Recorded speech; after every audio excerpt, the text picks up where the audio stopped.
God's loving kindness is being shown in a myriad of ways during the corona pandemic. People are giving their lives, their resources, and aid to other lives who are struggling or being very sick. Some of these people are doing it because that is the way that they have been brought up, and some people are doing it for frankly selfish reasons. Other people who have a relationship with God through Christ are doing it because God is glorified through what they do.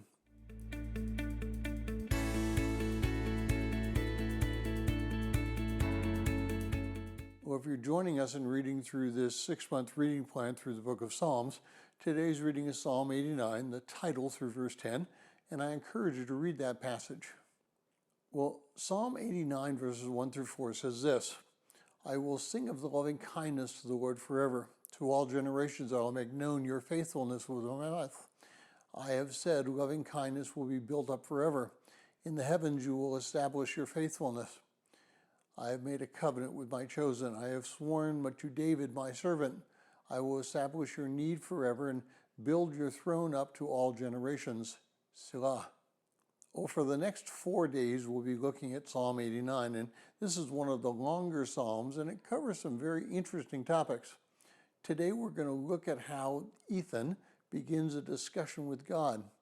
He brings out that God is in charge, God is faithful, and God is the creator of the heavens.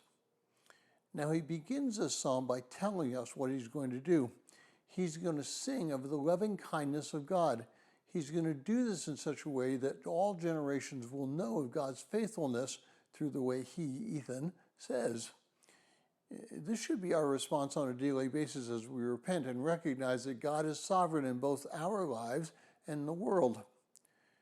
Now, the Hebrew word hesed, which has been translated here loving kindness, can also be translated faithfulness or goodness and graciousness.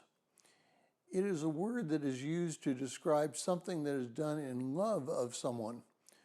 God does these things because he loves us. But yesterday we read a psalm that was much more depressing than loving. How can God do and be what that psalm laid out? And today we look at a seemingly totally opposite attribute. How can this be possible and be consistent at the same time? I'm going to suggest that it is totally consistent.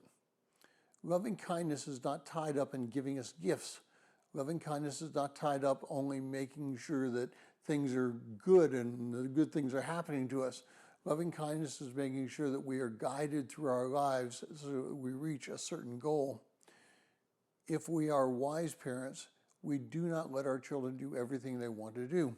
We guide them. We help them learn what it is to be disciplined in what they do. We let them struggle so that they will learn to overcome.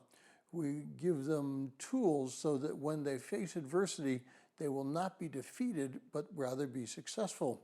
Loving kindness is making sure that you're looking for the best outcome in a person's life. How are we displaying our loving kindness today, in today's crisis? And if you would like a PDF copy of this entire reading plan, please send an email to phineasjacobus@runningtohim.net.